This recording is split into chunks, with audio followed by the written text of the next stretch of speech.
Jadi kalau ibu-ibu mungkin bisa naik, tak bisa turun. Ya kan? Nah itu Masya Allah. Kaki lalu tu sakit. Nah 3 hari 3 malam Rasulullah SAW di Gua Hira. Lalu turun wahyu dari malaikat Jibril. Apa bunyi wahyunya? Iqra bismi rabbikal ladzi khalaq. Apa kata Rasulullah? Ma ana biqari. Aku mau baca apa? Karena itu malaikat Jibril turun wahyu, Rasulullah ketakutan. Tentu yo takui mak. Sendiri dalam lubang tadanga suara. Takui kan mak? Bu, Al-Quran ini bu, ini 30 juz, 6.666 ayat. Ini turunnya pelan-pelan bu, 23 tahun lamanya bu. 13 tahun turunnya di Mekah bu, 10 tahun turunnya di Madinah bu. Dari usia 40 sampai 63 tahun, ya dong. Kan 40 tadi ayat pertama, Rasulullah meninggal usia 63. Ini namanya kalau di Mekah surat Makkiyah, di Madinah suratnya Madaniyah. Ini ketika wahyu turun pelan-pelan angsur-angsur. Bukan Rasulullah kayak gini. Hei besti, wahyu turun. Gak gitu bu. Wahyu ini turun bu. Kadang-kadang gorencingan lonceng peka ke telinganya. Kadang-kadang Jibril ngomong dari bukit-bukit. Kadang-kadang langit seakan-akan terbelah. Takut bu. Ngeri itu Rasulullah itu tak mudah bu. Maka kita cuma bacanya aja payahnya luar biasa. Bayangkan ada wahyu yang turun lagi sholat. Ibu kalau pergi ke Mekah Madinah ada namanya Masjid Qiblatain, Masjid 2 kiblat. Rasulullah sholat asar di situ. Allahu Akbar. Baru 2 rakaat turun wahyu. Lagi sholat turun wahyu. Qad nara taqalluba wajhika fis sama falanwalliyannaka qiblatan tardaha fawalli wajhaka syatral masjidil haram. Salat baru 2 rakaat turun wahyu. Perintah Allah, hadapkan mukamu ke Masjidil Haram. Tadinya kiblatkan ke Aqsa bu. Lalu tadinya kiblat pertama orang Islam kan ke Aqsa. Lagi salat turun wahyu. Fawalli wajhaka syatral Masjidil Haram. Hadapkan mukamu ke Masjidil Haram. Lagi sholat apa nggak bingung? Aku lagi sholat nih ke Aqsa, suruh pula menghadap ke Masjidil Haram. Kira-kira kalau ibu di posisi itu apa yang ibu pikirkan? Bingung bu. Ibu jangankan lagi sholat wahyu turun, lagi sholat paket. Bingung ibu, ini berhenti atau enggak? Berhenti atau enggak? Bingung ibu. Coba nggak kasihannya kita dengan Rasulullah itu? Ya kan? Paket, pening ibu. Nah itu bayangkan. Akhirnya Rasulullah pindah ke Masjidil Haram. Jadi 4 rakaat 2 kiblat. Makanya namanya kiblatain. Sejak itulah berpindah kiblat kita dari Aqsa ke Haram. Ini tidak mudah. Masa kita bacanya aja malas. Sementara Rasulullah itu luar biasa. Dah setelah itu menggigil kan. Iqra bismi rabbikal ladzi khalaq. Bingung Rasulullah ini. Turun dia menggigil dia. Nyampe ke rumah Khadijah. Pergi nggak izin, hilang 3 hari, pulang mendemam. Apa kata Rasulullah? Diselimutinya lah. Khadijah menyelimuti Rasulullah. Kira-kira suami ibu pergi 3 hari, pergi tak izin, pulang menggigil, ibu apakan? Diselimutin. Masya Allah. Suamiku, kayaknya engkau ini udah diangkat menjadi Rasulullah. Usia 40 tahun.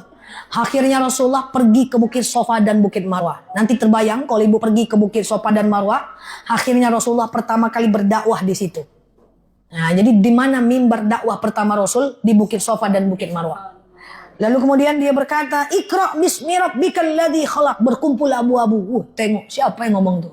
Nggak ada yang ngerti. Karena bahasa Arab Al-Quran nggak sama dengan bahasa Arab orang Arab. Lah kalau bahasa Al-Quran sama dengan bahasa orang Arab, pasti orang Arab lebih pandai baca Quran. Kenyataannya enggak. Kalau orang Arab lebih pandai, kalau bahasa Arab Al-Quran sama dengan bahasa Arab orangnya Arab nggak perlu belajar Quran. Bahasa Arab Al-Quran nggak sama dengan bahasa Arab orang Arab. Pada faktanya lomba qiraat Quran, lomba tahfiz Quran, itu banyak orang Asia yang menang. Bingung ini abu-abu, apa itu bacaannya? Dia nulis apa? Akhirnya apa? Akhirnya Rasulullah difitnah tukang sihir, orang gila, penyair sihir, penyair gila. Sejak usia 40 tahun, barulah drama kehidupan berlangsung. Yang tadi kawan menjadi lawan. Karena Rasulullah berdakwah. Apa yang dilakukan Rasulullah? Dia dihina, dicaci maki, difitnah. Cuman Rasulullah itu nggak kayak kita. Rasulullah itu kalau dihina, dicaci maki, dia itu biasa aja. Akhirnya dihina, difitnah, santai aja Rasulullah. Rasulullah itu punya prinsip, kalau ada orang yang tidak suka dengan dia, bukan orang itu jahat, tapi orang itu belum kenal aja siapa dia. Jadi ibu pakailah gaya Rasulullah. Kalau ada orang-orang yang tidak suka dengan kita, kita bilang apa? Dia bukan jahat. Dia cuma nggak kenal siapa saya. Slebeo. Gitu kan? Nah, gitu. Masya Allah. Ya. Lalu apa yang terjadi setelah itu?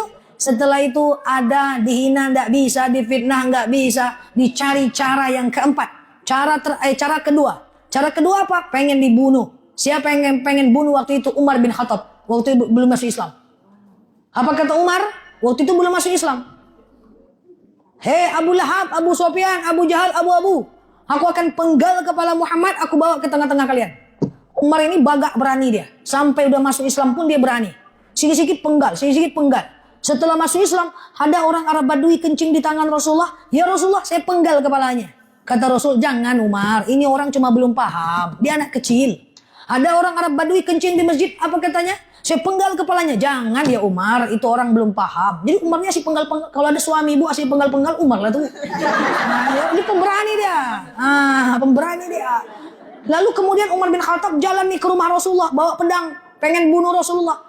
Apa kata orang Yahudi di tepi jalan? Hei Umar, ila aina ant? Kau mau kemana? Aku pengen penggal kepala Rasulullah. Ngapain kau penggal kepala Rasulullah? Adik kandung kau aja dan adik iparmu sudah masuk dalam Islam. Marah dia sama adiknya, dia putar ke rumah adiknya. Dia dengar adiknya membaca surat Toha ayat 1 sampai 14, jatuh pedangnya, masuk Islam dia karena dia nggak ngerti itu ayat apa. Ini bukti bahwa Arab Al-Quran tidak sama dengan Arab orangnya Arab.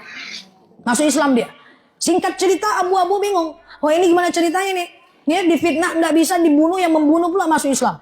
Akhirnya Abu Lahab, Abu Sufyan, Abu, lalu kemudian membuat negosiasi. Dipanggil Rasulullah pelan-pelan. Muhammad, come here, sini. Santai aja Muhammad. Ada apa Abu? Begitulah lebih kurang. Kita ini dulu berkawan. Sekarang kita ribut aja, saling menghina. Sekarang gini aja lah Muhammad. Yang udah masuk Islam biarkan masuk Islam. Yang belum masuk Islam jangan kau suruh-suruh lagi masuk Islam. Caranya gimana kata Rasulullah? Kata Rasulullah, apa kata Abu? Gini aja lah. Sehari kau sembah Tuhan kami, sehari kami sembah Tuhanmu. Sehari kau sembah Tuhan kami, sehari kami sembah Tuhanmu. Apa kata Rasulullah? Oh tidak bisa, tidak bisa. Akhirnya dinaikkan negosiasi. Kalau gitu gini aja kata Abu. Sehari kau sembah Tuhan kami, setahun kami sembah Tuhanmu. Rasulullah sempat tergiur dan ragu. Bergetar lututnya, langsung turun wahyu. Jadi kalau Rasulullah itu ragu, langsung turun wahyu. Kalau kita ragu, tak turun-turun si wahyu itu. Apa bunyi wahyunya? Qul ya ayyuhal la a'budu ma wala antum a'biduna ma wala ana a'biduna ma lakum dinukum. Bagimu agamamu, bagiku agamaku. Gagal. Akhirnya dipakai cara yang keempat. Dan cara ini yang paling menyiksa Rasulullah. Dan inilah yang membuat Rasulullah miskin. Biar tahu nih, jangan membahas sejarah Rasul langsung Rasulullah miskin. Tidak bisa. Apa itu? Dengan diboykot. Tadi kan Rasulullah dan Khadijah punya dagangan. Orang Yahudi tidak boleh belanja lagi ke dia. Dan kita mau jualan tidak boleh ngambil lagi barang ke orang Yahudi. Boykot itu terjadi 3 tahun. Tentu bangkrut bu.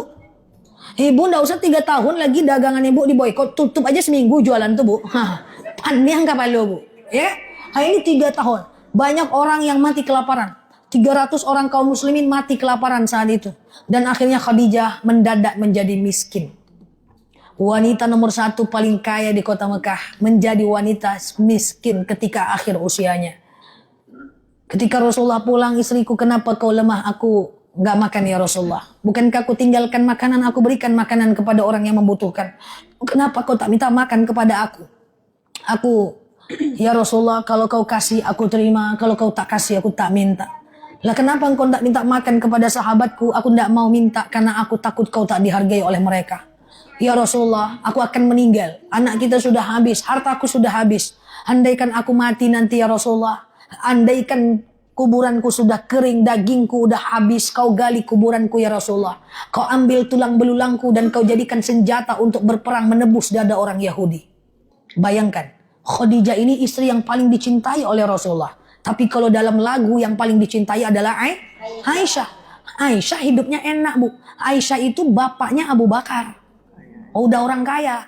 Aisyah itu membersamai Rasulullah. Itu udah di kota Madinah. Rasulullah udah bagus hartanya. Aisyah itu punya pembantu banyak. Riwayat mengatakan 9. Ibu punya pembantu berapa?